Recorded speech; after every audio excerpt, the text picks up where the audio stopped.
Item ಯಾವುದೇ ಇರಲಿ try ಮಾಡಿ ಆಚಿ ಚಿಕನ್ ಮಸಾಲಾ. ರಾಜಧಾನಿ ಬೆಂಗಳೂರಿಗೆ ಮತ್ತೆ ಕಸದ ಕಂಟಕ ಎದುರಾಗಿದೆ. ಕಸ ಡಂಪಿಂಗ್ ಯಾರ್ಡ್ನಲ್ಲಿ ತ್ಯಾಜ್ಯ ಎಸೆಯದಂತೆ ಸ್ಥಳೀಯರು ತಡೆಯೊಡ್ಡಿದ್ದಾರೆ. ಇದೇ ಕಸದ ವಿಚಾರವಾಗಿ ಕಾಂಗ್ರೆಸ್ ಬಿಜೆಪಿ ನಡುವೆ ಕೂಡ ವಾಗ್ಯುದ್ಧ ತಾರಕಕ್ಕೇರಿದೆ.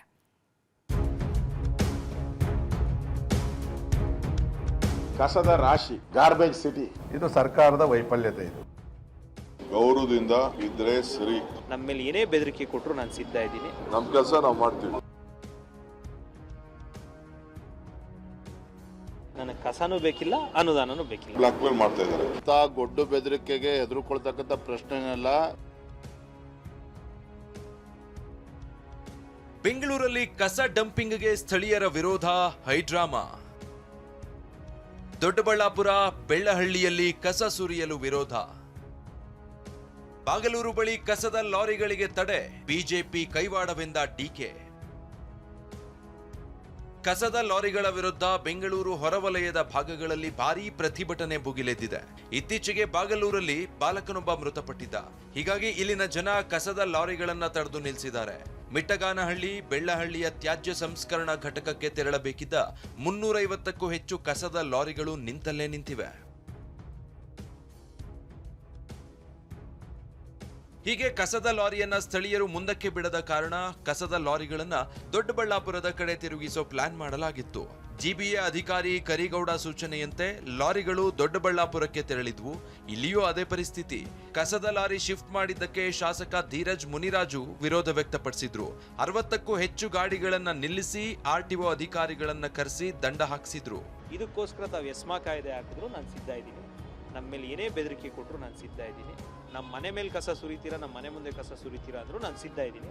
ನಿಮ್ಗೆ ಯಾವುದೇ ಹೋರಾಟಕ್ಕೆ ನಾನು ಸಿದ್ಧ ಇದ್ದೀನಿ. ಸರಿ, ಕೈ ಮುಗಿದು ಮನವಿಯನ್ನು ಮಾಡ್ತೀನಿ. ಬಿಜೆಪಿ ಕಚೇರಿ, ಅಶೋಕ್ ಅಣ್ಣವ್ರ ಮನೆ, ವಿಜಯಣ್ಣವ್ರ ಮನೆ ಬೇಡ. ನೇರವಾಗಿ ನೀವು ಹಾಕಂಗಿದ್ರೆ ನಮ್ಮ ಮನೆ ಮೇಲೆ ತಂದು ಸುರೀರಿ ನಿಮ್ಗಾದರೆ. ಅದನ್ನು ನೇರವಾಗಿ ನಾನು ನಿಮಗೆ ಎಸ್ ಅಂತ ಹೇಳಿ ಈ ಮೂಲಕ ತಮಗೆ ನೀವು ಸುರಿಯೋಂಗಿದ್ರೆ ತಂದು ನಮ್ಮ ಮನೆ ಸುರೀರಿ, ನಾನು ತಾಲೂಕು ಕಾಪಾಡಿದ್ರೆ ಸಾಕು ಅಂತ ಕೋರ್ಕೊಳ್ತೀನಿ. ಸರ್ಕಾರದಿಂದ 90 ಕೋಟಿ ಅನುದಾನ ಭರವಸೆ, ಪ್ರತಿಭಟನೆ ವಾಪಸ್. ಗಾರ್ಡನ್ ಸಿಟಿ ಮತ್ತೊಮ್ಮೆ ಗಾರ್ಬೇಜ್ ಸಿಟಿ ಆಗೋದು ಬೇಡ ಅಂತ ಸರ್ಕಾರ ಎಚ್ಚೆತ್ತುಕೊಂಡಿದೆ. ಟಿವಿ9ನ ನಿರಂತರ ಸುದ್ದಿ ಪ್ರಸಾರದ ಫಲವಾಗಿ ಸರ್ಕಾರ 90 ಕೋಟಿ ಅನುದಾನ ನೀಡೋ ಭರವಸೆ ನೀಡಿದೆ. ಹೀಗಾಗಿ ಬೆಂಗಳೂರು ಉತ್ತರ ತಾಲೂಕಿನ ಬೆಳ್ಳಹಳ್ಳಿ ಗ್ರಾಮಸ್ಥರು ಪ್ರತಿಭಟನೆ ವಾಪಸ್ ಪಡೆದಿದ್ದಾರೆ. ಇತ್ತ ಬೆಳ್ಳಹಳ್ಳಿ ಕಸ ಡಂಪಿಂಗ್ ಯಾರ್ಡ್ ಬಳಿಯೂ ಆಕ್ರೋಶ ಕೇಳಿ ಬಂದಿದೆ. ಇಲ್ಲಿ ಕಾರಣ ಏನಂದ್ರೆ ಜಿಬಿಎ ಕಳೆದ 2 ವರ್ಷಗಳಿಂದ ವಿಲೇಜ್ ಫಂಡ್ ನೀಡಿಲ್ವಂತೆ. ರಸ್ತೆ, ಆರೋಗ್ಯ ಸಮಸ್ಯೆ ನಿವಾರಿಸಿಕೊಳ್ಳಲು ಕೊಡಬೇಕಿರುವ ಫಂಡ್ ಕೊಟ್ಟಿಲ್ವಂತೆ. ಹೀಗಾಗಿ ಸ್ಥಳೀಯರು ಕಸದ ಡಂಪಿಂಗ್ಗೆ ವಿರುದ್ಧ ನಿಂತಿದ್ದಾರೆ. ಶಾಸಕಿ ಮಂಜುಳಾ ಸೂಚನೆ ಮೇರೆಗೆ ಬಂದ್ ಮಾಡಲಾಗಿದೆ ಎನ್ನಲಾಗಿದೆ. ಕಸದ ರಾಶಿ ಬೆಂಗಳೂರಲ್ಲಿ ಅವಾಗ ಕಳೆದ 3 ದಿನದಿಂದ ಕಸನೇ ತೆಗಿತಾ ಇಲ್ಲ. ಇನ್ನೆರಡು ದಿನ ಹೋದ್ರೆ ಇಡೀ ಬೆಂಗಳೂರು ಗಬ್ಬೆದ್ದು ಹೋಗ್ತೈತೆ. ಗಾರ್ಬೇಜ್ ಸಿಟಿ, ಕಾಂಗ್ರೆಸ್ ಸರ್ಕಾರ ಗಾರ್ಬೇಜ್ ಸಿಟಿ ಮಾಡಿರುವಂಥದ್ದಕ್ಕೆ ಇದಕ್ಕಿಂತ ದೊಡ್ಡ ಉದಾಹರಣೆ ಸಾಧ್ಯನೇ ಇಲ್ಲ. ಉಪಮುಖ್ಯಮಂತ್ರಿಗಳು ಸಾಕಷ್ಟು ಹೇಳಿಕೆಗಳನ್ನು ಕೂಡ ಕೊಟ್ಟಿದ್ದಾರೆ. ಆದರೆ ಹೇಳಿಕೆಗಳ ತಕ್ಕನಾಗಿ ಯಾವುದೇ ಒಂದು ಹೊಸ ಯೋಜನೆಯನ್ನು ಇಲ್ಲಿಯವರೆಗೂ ಕಸ ವಿಲೇವಾರಿಗೆ ತಂದಿಲ್ಲ. ಇದು ಸರ್ಕಾರದ ವೈಫಲ್ಯತೆ. ಇದು ಬಿಜೆಪಿ ಕುಮ್ಮಕ್ಕಿನಿಂದ ಲಾರಿಗಳಿಗೆ ತಡೆ, ಡಿಕೆ ಶಿವಕುಮಾರ್ ವಾರ್ನಿಂಗ್. ಹೀಗೆ ಕಸದ ಲಾರಿಗಳನ್ನ ತಡಿತಾ ಇರೋದ್ರ ಹಿಂದೆ ಬಿಜೆಪಿ ಕೈವಾಡವಿದೆ ಅನ್ನೋದು ಡಿಸಿಎಂ ಡಿಕೆ ಮಾಡ್ತಿರೋ ಆರೋಪ. ಹೀಗಾಗಿ ಕಾನೂನು ಕ್ರಮ ಕೈಗೊಳ್ಳಬೇಕಾಗುತ್ತೆ ಅಂತ ನೇರ ಎಚ್ಚರಿಕೆ ಕೊಟ್ಟಿದ್ದಾರೆ. ಆದ್ರೆ ಈ ಮಾತಿಗೆ ಜಗ್ಗದ ದೊಡ್ಡಬಳ್ಳಾಪುರ ಶಾಸಕ ಧೀರಜ್ ಮುನಿರಾಜು ನಾನು ಕ್ರಮ ಎದುರಿಸಲು ಸಿದ್ಧ ಅಂತ ಸವಾಲು ಹಾಕಿದ್ದಾರೆ. ಗೌರವದಿಂದ ಇದ್ರೆ ಸರಿ, ಇಲ್ಲ ಅಂದ್ರೆ ನಾನು ಎಸ್ಮಾಲಿ ಆಕ್ಷನ್ ತಗೋಬೇಕಾದಂತ ಪರಿಸ್ಥಿತಿ ಬರ್ತದೆ. MLA ಆಗಲಿ ಯಾರೇ ಆಗಲಿ 400 ಗಾಡಿಯನ್ನು ತಡೆದು ಅದನ್ನ ವಾಪಸ್ ಕಳಿಸುವಂತ ಕೆಲಸವನ್ನು ನಿನ್ನೆ ನಾನು ಮಾಡಿದ್ದೀನಿ. ಇದಕ್ಕೋಸ್ಕರ ತಾವು ಎಸ್ಮಾ ಕಾಯ್ದೆ ಹಾಕಿದ್ರು ನಾನು ಸಿದ್ಧ ಇದ್ದೀನಿ. ನಮ್ಮ ಮೇಲೆ ಏನೇ ಬೆದರಿಕೆ ಕೊಟ್ಟರು ನಾನು ಸಿದ್ಧ ಇದ್ದೀನಿ. ನಮ್ಮ ಮನೆ ಮೇಲೆ ಕಸ ಸುರಿತೀರಾ, ನಮ್ಮ ಮನೆ ಮುಂದೆ ಕಸ ಸುರಿತೀರಾ ಅಂದರೂ ನಾನು ಸಿದ್ಧ ಇದ್ದೀನಿ. ನಿಮ್ಗೆ ಯಾವುದೇ ಹೋರಾಟಕ್ಕೆ ನಾನು ಸಿದ್ಧ ಇದ್ದೀನಿ. ಕಸದ ವಿಚಾರಕ್ಕೆ ಧೀರಜ್ ಮುನಿರಾಜ್ ಅವರು ಎಸ್ಮಾ ಹಾಕೋದಾದ್ರೆ ಹಾಕಿ, ಅರೆಸ್ಟ್ ಮಾಡೋದಾದ್ರೆ ಮಾಡಲಿ, ನಾವು ರೆಡಿ ಇದೀವಿ ಫೇಸ್ ಮಾಡಿ. ಆಯ್ತು ಏನ್ ಮಾಡ್ಬೇಕೋ ಮಾಡ್ತೀವಿ. No problem. ಅವ್ರು ಅರೆಸ್ಟ್ ಆಗಲಿ ಏನಾರ ಮಾಡಲಿ, ಹಂಗಂತ ಕಸನೆಲ್ಲ ಎತ್ಕೊಂಡೋಗಿ ನಿಲ್ಲಿಸ್ಬಿಡಕ್ಕೆ you can't take the law into their hands. ನಮ್ಮ ಕೆಲಸ ನಾವು ಮಾಡ್ತೀವಿ. ಇಷ್ಟು ಮಾತ್ರ ಅಲ್ಲ, ಕಸದ ಲಾರಿಗಳನ್ನ ತಡೆದ್ರೆ ಬಿಜೆಪಿ ನಾಯಕರ ಮನೆ ಮುಂದೆ ಕಸ ಹಾಕ್ತೀನಿ ಅನ್ನೋ ಡಿಕೆ ಮಾತಿಗೆ ವಿಜಯೇಂದ್ರ ಕೌಂಟರ್ ಕೊಟ್ಟಿದ್ದಾರೆ. ಈ ಕಸನ ನಿಲ್ಲಿಸಿದ್ರೆ ಅವ್ರ ಮನೆ ಮುಂದೆನೇ ಹಾಕ್ಸಿಸ್ತೀನಿ. ಅವ್ರ ಮನೆ ಮುಂದೆನೋ ಇಲ್ಲ ಬಿಜೆಪಿ ಆಫೀಸ್ಗೆ ಅದೇ ಕಸ ಎತ್ಕೊಂಡೋಗಿ ಲೋಡಲ್ಲಿ ಹಾಕ್ಸ್ತಾ ಇದ್ದೀನಿ. ಅಶೋಕನ ಮನೆಗೆ ಹೋಗ್ಬೇಕು, ಇಲ್ಲ ಅಂದ್ರೆ ವಿಜಯೇಂದ್ರ ಮನೆಗೆ ಹೋಗ್ಬೇಕು, ಇಲ್ಲ ಬಿಜೆಪಿ ಆಫೀಸ್ಗೆ ಹೋಗ್ಬೇಕು.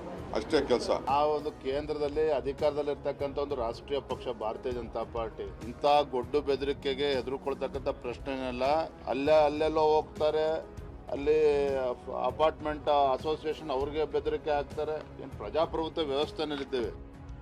ಸದ್ಯ ಕಸ ಡಂಪ್ ಮಾಡೋ ವಿಚಾರಕ್ಕೆ ಶುರುವಾದ ಕಿತ್ತಾಟ, ಪ್ರತಿಭಟನೆ ಹೋರಾಟಕ್ಕೆ ಬಿಜೆಪಿ ಎಂಟ್ರಿ ಆಗ್ತಿದ್ದಂತೆ ಸರ್ಕಾರ ಹಾಗೂ ಬಿಜೆಪಿ ನಾಯಕರ ನಡುವೆ ವಾಗ್ಯುದ್ಧವೇ ನಡೀತಾ ಇದೆ.